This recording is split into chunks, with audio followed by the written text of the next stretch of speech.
Assalamualaikum warahmatullahi wabarakatuh.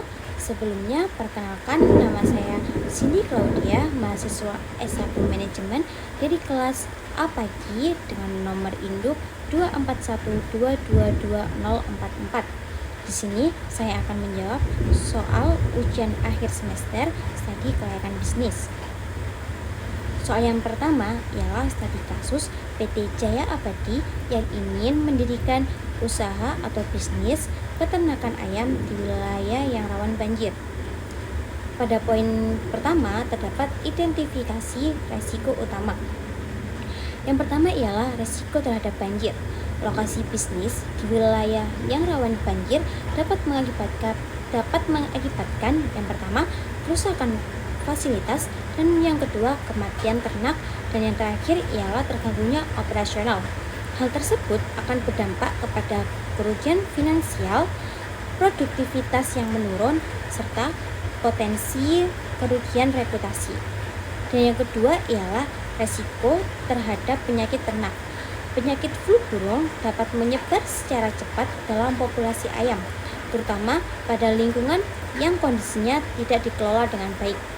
Hal tersebut akan menyebabkan kematian hewan ternak, gangguan pasokan, dan kerugian finansial yang cukup besar. Dan yang ketiga ialah resiko pasokan atau ketersediaan pakan. Gangguan pasokan pakan akibat cuaca yang buruk atau logistik yang terganggu oleh banjir akan menurunkan kualitas dan produktivitas ternak. Dan poin yang kedua ialah strategi mitigasi. Yang pertama, strategi mitigasi terhadap resiko banjir ialah dengan memilih bangunan yang lebih tinggi atau dengan membuat infrastruktur yang tahan banjir, seperti membuat kandang yang bertingkat, atau dengan membuat asuransi properti dan ternak untuk melindungi dari kerugian akibat banjir. Dan yang kedua ialah strategi mitigasi terhadap risiko penyakit ternak dengan memastikan vaksinasi dan pemeriksaan kesehatan rutin terhadap semua ternak, atau dengan mengontrol kepadatan populasi ayam agar tidak terjadi penularan secara cepat di dalam kandang. Dan yang ketiga ialah strategi mitigasi terhadap ketersediaan pakan dengan membuat stok pakan untuk hari-hari selanjutnya agar saat logistik menurun akibat banjir masih ada stok untuk pakan ternak, atau dengan mencari alternatif lain dengan mencari supplier pakan dari beberapa daerah agar tidak ketergantungan dengan satu sumber. Untuk soal nomor 2, poin pertama ialah dengan menghitung NPV dengan biaya awal sebesar 544 juta dengan arus kas selama 5 tahun 194 juta dan tingkat diskonto sebesar 12%. Sebelum menghitung NPV, sebelumnya kita akan menghitung arus kas pada setiap tahunnya dengan rumus biaya awal per dalam kurung 1 plus tingkat diskonto sebesar 12% atau 0,12 dan akar pangkat tahunnya. Misalnya tahun pertama akan di akar pangkat 1, tahun kedua akan di akar pangkat 2, begitu pun seterusnya sampai dengan tahun kelima. Hasil dari setiap tahunnya akan dijumlah semuanya dan akan menjadi total PV, di mana total PV tersebut akan digunakan untuk mencari NPV dengan rumus NPV sama dengan total PV dikurangi dengan biaya awal.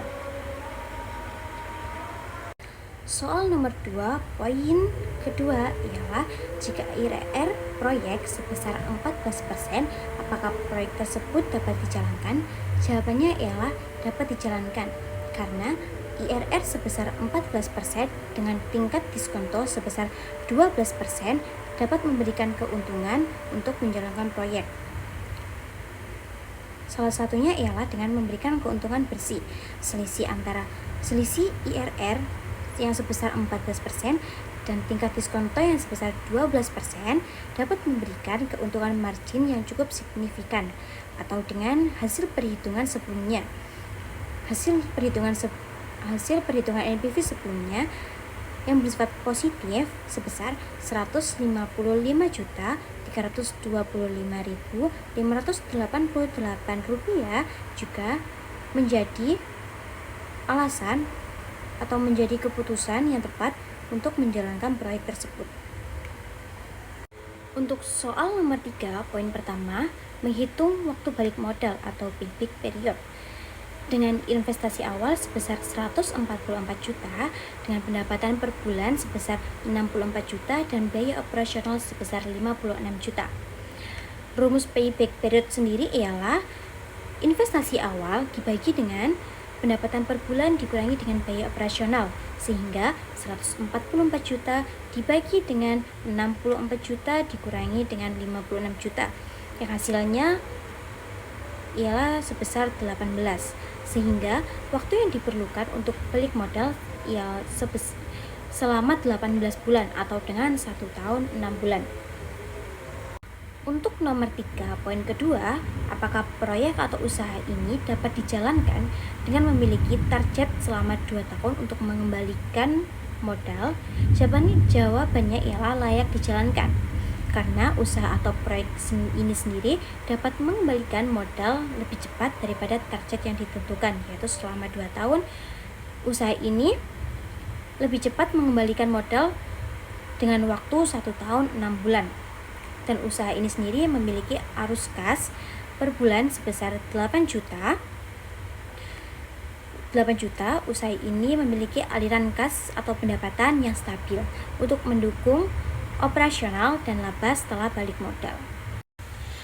Untuk nomor 4, poin pertama ialah berapa jumlah porsi untuk mencapai break even point dengan biaya tetap sebesar 94 juta dan biaya variabel sebesar 25.000 dan harga per porsinya ialah 50.000.